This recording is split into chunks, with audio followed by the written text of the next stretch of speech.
What was that like, walking into the great Senate chamber at 29 years old? You know, I walked in when I was 21, and I got arrested. Oh, universe. You bitch.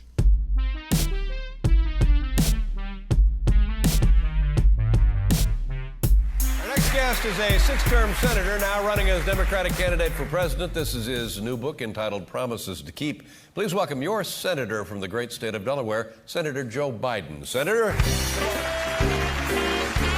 This is United States resident Joe Biden, as this interview takes place a decade before the MeToo movement raped its way into the American power structure by pretending to be rape victims. Gee, I feel like I've seen this before. We are essentially peering through a window in time to an era where the female intern pool at a leftist corporation was an evolutionary rung below an all-you-can-eat buffet of international penal codes for sex-themed war crimes. Host David Letterman, himself just 2 years away from a massive 2009 sex scandal that would see him convert to Islam in order to mitigate the spiritual burden of abusing things with souls, welcomes a significantly more myelinated Joe Biden, who nevertheless still needs the philandering Groptimus Prime to lead him to the one fucking couch on the entire set, I guess, so he doesn't get confused, take a wrong turn at the raised stage designed to obfuscate the fact that David Letterman is 6'1" in the way Amy Schumer is not going to die from coronary herpes, and try to jump through the fake window into the fake city skyline because for just a moment, down in one of the little fake playgrounds, he could have sworn he'd seen a young Asian mother temporarily stop keeping an eye on her toddler.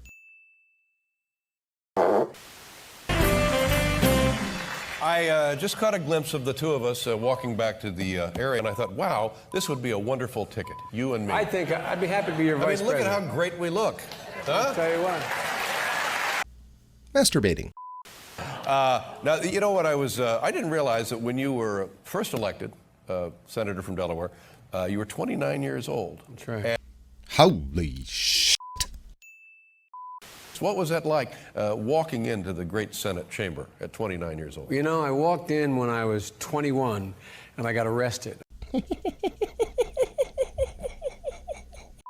I got arrested. It was a Saturday. I was down visiting some friends at Georgetown University, and I came up on a Saturday morning because I was fascinated with the Senate. And they had a Saturday session. I walked up those days, no guards stopping you everywhere, and they just got out of session. I walked in the back. All of a sudden, I found myself in the chamber, and I was stunned. I walked up, sat down, the presiding officer's seat. Guy grabbed me by the shoulder, said, "You're under arrest." Wait a minute. According to Joe Biden, almost 60 years before his party would lead the single most hilarious impeachment fraud in American history for illegally entering the Capitol building by proxy, and at 4 years older than Kyle Rittenhouse, Joe Biden illegally entered the United States Capitol building, illegally groped his way into the Senate chamber, illegally sat in the presiding officer's chair, and was then arrested by Capitol Police for illegally trespassing. I'll let you take a wild-ass guess as to whether any record of that arrest actually exists, though that's besides the point of Joe Biden going on national television, staring the American people in the face, and pooping an anecdote of getting arrested for trespassing in the Capitol building to try to look cool. And I'll let you take another wild-ass guess as to whether the lie ended here, or if, in being a decade removed from inspiring Nicholas Sparks to write The Notebook, a somewhat more clever Joe Biden decided to lead off this interview by taking a giant shit all over himself so that he and Mohammed Letterman could manufacture a veneer of charm from the fecal bricks. Literally 9 years later, as I walked onto the Senate floor through the same door, that same guy, cop, said to me, "Senator, you remember me?" And I said, "Geez, I don't." He said, "I arrested you 9 years ago." Wow.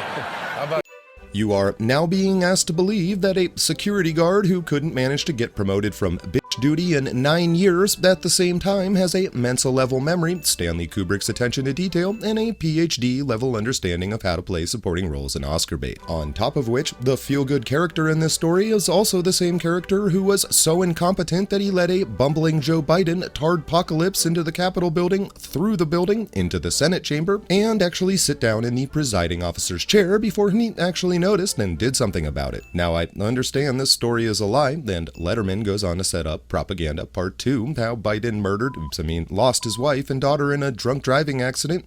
Wait, what?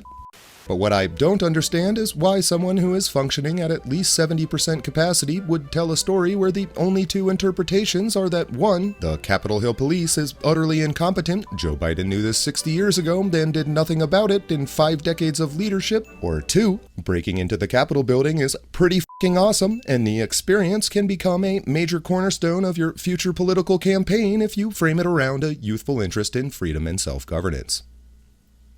All right. He said, welcome back. Yeah, welcome back. Welcome back.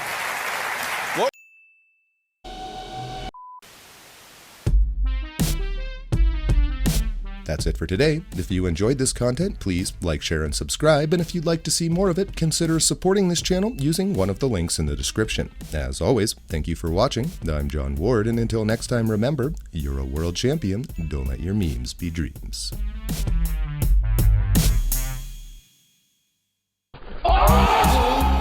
That was a big deal for a young person. Young was anything under 65.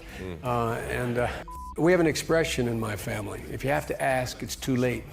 I ended up with 2 cranial aneurysms, and when I got home from the hospital, she had already moved into the house. And 5 years later, I got lucky, got married, and to literally have a chance that only occurs about every 60, 70 years in American history.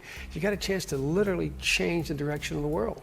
I know most of these other world leaders, not because I'm important, I've just been hanging around a long time. I've gone to meetings with them when they were young parliamentarians and now running their countries. And they're desperately looking for somebody who can reestablish America's place in the world. All over, it's over, world's biggest Alex Joner. All of my sexual fantasies involve handcuffs.